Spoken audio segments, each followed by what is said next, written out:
Hello and welcome to the Cryptocurrency News channel. So we're actually going to update you on the China COVID situation because China has had a big outbreak.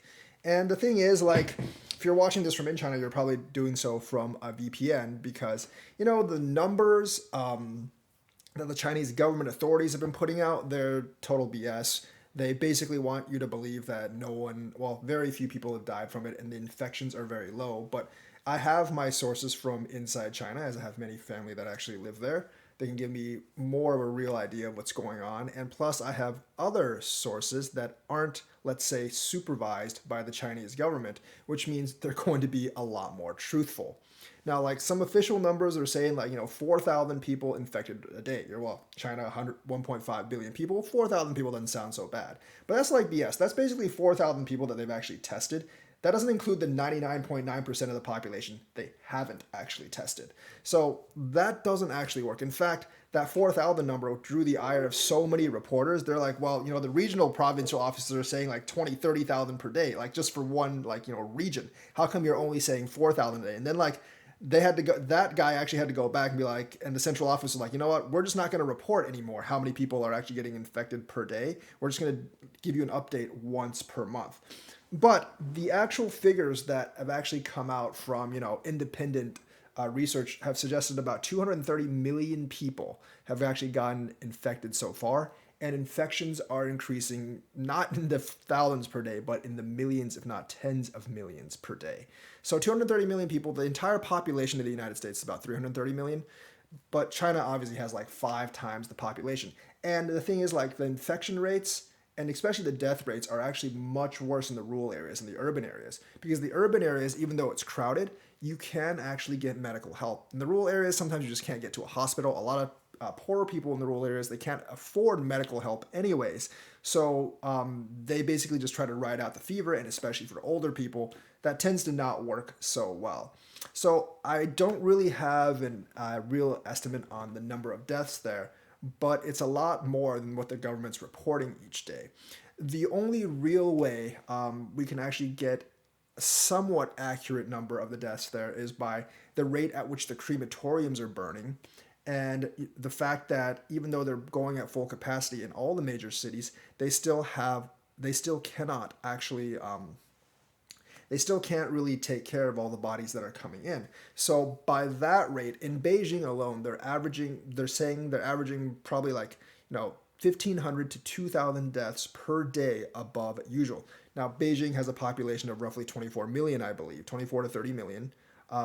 And basically you're having 1,500 to 2,000 more deaths above the average. Now, we have to understand it is flu season right now, and since they actually ended the shutdown, flu is just as contagious as COVID, basically. So some of those are probably going to be due to the flu, but a lot of those are going to be due to COVID. It's very hard to tell which ones. The actual the death count, the Chinese government only counts certain things in terms of what's person killed by COVID. You have to get infected by a specific type of lung disease. And only if you get infected by a specific type of lung disease and your death cause is because of that lung disease will they say it's you're basically died by COVID. But the thing is, for all of you people that have studied disease and COVID stuff, COVID does cause high fever a lot of time, especially in elderly people. And when you have high fever, especially in elderly people, a lot of other ailments tend to come out, like diabetes, high blood pressure, stroke, congestive heart failure.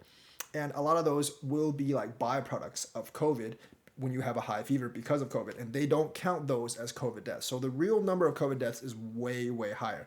Plus, in the when you sign out the death certificate for a crematorium, when you sign off on cause of death, you have to check the box saying this guy did not die of this particular kind of lung disease. And the thing is, if you don't check that box, they'll say we won't cremate him. We have to go investigate. Now, you don't no one actually wants the investigation. So they're basically forcing people almost to not check that box saying oh, this guy might have actually died from COVID. So their COVID numbers are way off. But in the city of Beijing alone, you're looking at probably somewhere between 1,500 and 2,000 more deaths per day than the usual amount. Now, that number is probably going to come down as people actually build natural resistance to it. One of the things is like China actually did not try to get all its people vaccinated before they lifted the entire ban. Yes, China itself has a vaccination, but that one kind of sucks. It's the old style vaccination, which means like it's still basically designed for the first COVID variation. So right now we're dealing with Omicron. So that vaccine isn't really all that effective. Well, it's not effective at all for Omicron. They don't have the mRNA vaccines that the West does. And the thing is, like, China is a very prideful country. And the party doesn't really care how many people dies. So the thing is, like, they don't want to actually admit that their vaccine's not as good as the other vaccines out there. So they haven't really allowed the Western vaccines to come in. And the other thing is, a lot of the times they don't allow the mass import of like Western medicines, and a lot of people still go for Chinese folk medicines.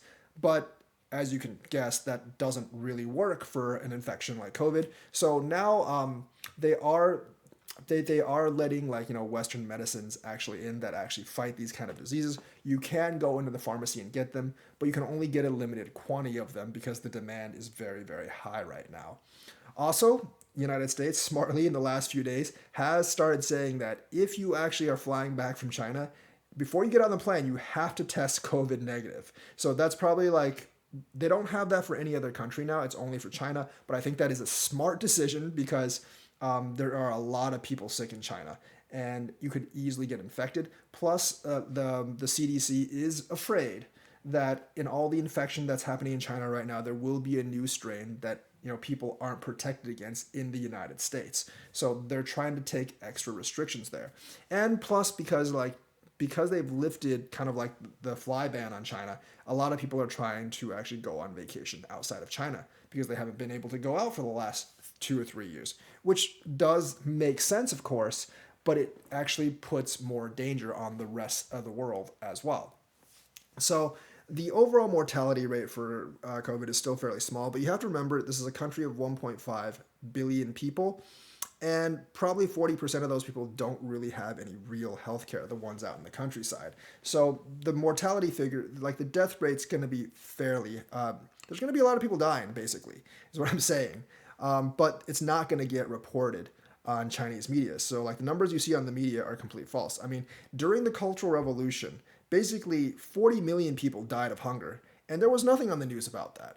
It was basically only afterwards when we got the records from like outside sources that we could kind of confirm that. And also there was on the Cultural Revolution thing, there was actually an internal party leak that said about 17 million people died, but that probably undercounted it by quite a lot. So they're going to do the same thing with this COVID thing because the thing is like the government, the Chinese government can basically lie, and their main purpose is to actually save face. It doesn't really matter to them how many people actually die because China has 1.5 billion people.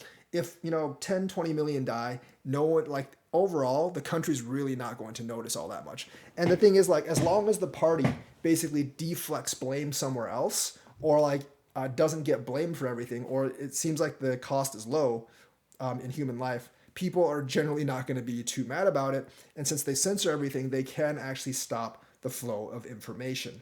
So the thing is, like, you're not really going to hear like any real figures on TV. There's probably going to be millions of deaths in the country, but you're probably only going to hear like, oh, we only had 40,000 deaths. It's kind of like North Korea saying we only had 700 deaths altogether for COVID. But the thing is, no one knows what the hell is going on in North Korea. I think for a better estimate, you should actually look at Hong Kong's situation, because they're definitely a little bit more open still, despite being absorbed back into China. So the Chinese situation is just kind of like that. The party's really going to like try to suppress the numbers as much as possible, and they're going to encourage people not to actually report any kind of like serious cases. And basically, Xi Jinping's basic initial thought is essentially like, we'll just open everyone up, everyone gets infected, people will die, but we can kind of like hide that information. And then after 2 or 3 months, when everyone has developed a resistance to it, we can declare glorious victory and say we didn't lose that many people. That's kind of his train of thought, and it'll probably work because China just has a lot of people, and since media is all censored anyways, no one's really going to find out. But due to both relatives there and inside sources in China that can actually get real info out without being censored by the party, this is where I'm actually drawing all that information from. Situation is pretty bad over there. Obviously, most people are not going to die; they're going to be okay. But it's a lot worse than what the government over there is actually making it out to be. So let me know what you think about this. Like and subscribe, hit that bell notifications button, and I will see you guys later.